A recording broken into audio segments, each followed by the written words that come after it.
اعوذ باللہ من الشیطان الرجیم بسم اللہ الرحمن الرحیم۔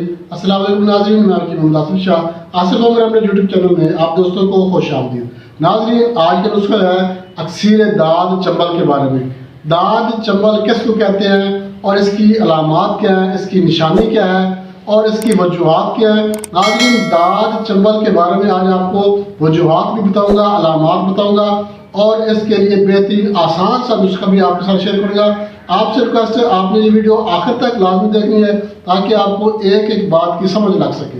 ناظرین، آج کا جو ہے داد چنبل کا مسئلہ بہت زیادہ دیکھنے میں آ رہا ہے۔ ہمارے پاس اکثر پیشنٹ اس قسم کے آتے ہیں جن کو جو ہے داد چنبل کا مسئلہ ہے، مگر ان کو اس چیز کی پہچان نہیں ہوتی۔ وہ اس کو یہی کہتے ہیں کہ ہمیں الرجی کا مسئلہ ہے۔ الرجی ایک الگ چیز ہے، مگر داد یا چنبل یا سورائسس یہ ایک الگ مسئلہ ہے۔ اس میں ہوتا کیا ہے کہ ہلکی ہلکی سی خارش ہوتی ہے اور جسم کے اوپر ورم یا سرخی بھی بن جاتی ہے، اور اس میں جسم کے اوپر چھلکوں والے جو ہے وہ دانے سے بن جاتے ہیں، اور اس کا جو سائز ہوتا ہے وہ 1 سینٹی میٹر سے 10 سینٹی میٹر ہوتا ہے، اور اسی طرح یہ مختلف جگہوں پہ بننا شروع ہو جاتے ہیں۔ جب یہ جسم کے مختلف حصوں پہ بننا شروع ہو جاتے ہیں تو پھر یہ پھیلتے پھیلتے جو ہے آپس میں مل جاتے ہیں اور یہ پورے جسم تک بھی پھیل سکتے ہیں۔ زیادہ تر یہ ہوتا ہے پاؤں پہ یا ہاتھوں پہ، یا جو جسم کے حصے پوشیدہ ہیں جو کپڑوں سے ڈھکے رہتے ہیں ان جسم کے حصوں پہ جو ہے یہ مسئلہ زیادہ بنتا ہے۔ جس حصے پہ یہ داد چنبل کا مسئلہ ہوتا ہے وہ حصہ جو ہے یا سرخ ہو جاتا ہے یا اس حصے پہ جو ہے وہ کالے رنگ کے داغ بن جاتے ہیں، کالے رنگ کے یہ نشانات بن جاتے ہیں۔ تو پھر یہ کیا ہوتا ہے، ان پہ خارش بھی ہوتی ہے اور ہلکی ہلکی جو ہے وہ ایک الرجی سی محسوس ہوتی ہے، اور اس پہ اگر خارش کریں گے تو چھوٹے چھوٹے باریک جو ہے وہ چھلکے سے جو ہے وہ اترنا شروع ہو جاتے ہیں، اور نیچے سے یا تو خون نکل آئے گا یا ان میں سے پانی نکلنا شروع ہو جائے گا۔ ناظرین، یہ کیوں ہو جاتا ہے، یہ کس وجہ سے ہوتا ہے؟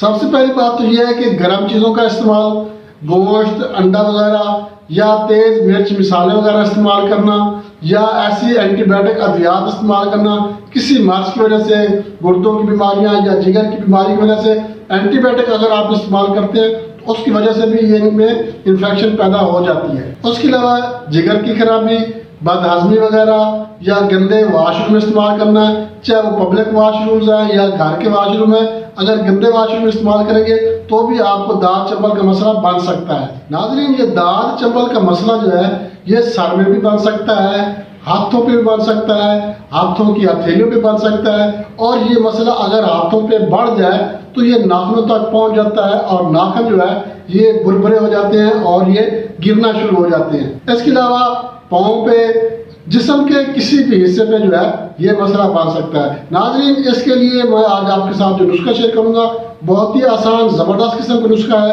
نسخے کی طرف چلنے سے پہلے میں آپ سے ایک چھوٹی سی ریکویسٹ کروں گا، آپ ہمارا چینل آصف عمر اپنے یوٹیوب چینل لائک اور شیئر ضرور کریں، اور ہمارے جو نئے دوست ہیں ان سے میں ریکویسٹ کروں گا وہ ہمارا چینل سبسکرائب کریں اور بیل آئکن پہ کلک لازمی کریں تاکہ سب سے پہلے نوٹیفیکیشن آپ کو ملے۔ تو ناظرین، چلتے ہیں نسخے کی طرف۔ نسخے کے اجزاء نوٹ کر لیں۔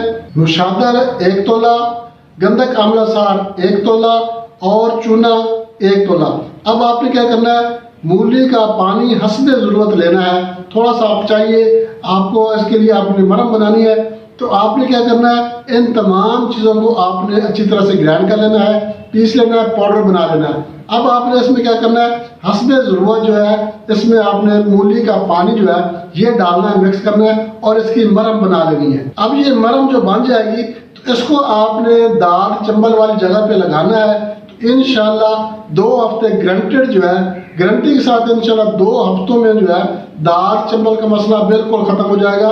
اگر سر میں ہے تو سر کے بال بھی نکلنا شروع ہو جائیں گے، اگر پاؤں پہ ہے تو اس کے جو چھلکے وغیرہ ہیں، جو اس کی جلد سخت کھردری ہو جاتی ہے، یہ بھی ٹھیک ہو جائے گی۔ داد چنبل کا مسئلہ بالکل ٹھیک ہو جائے گا۔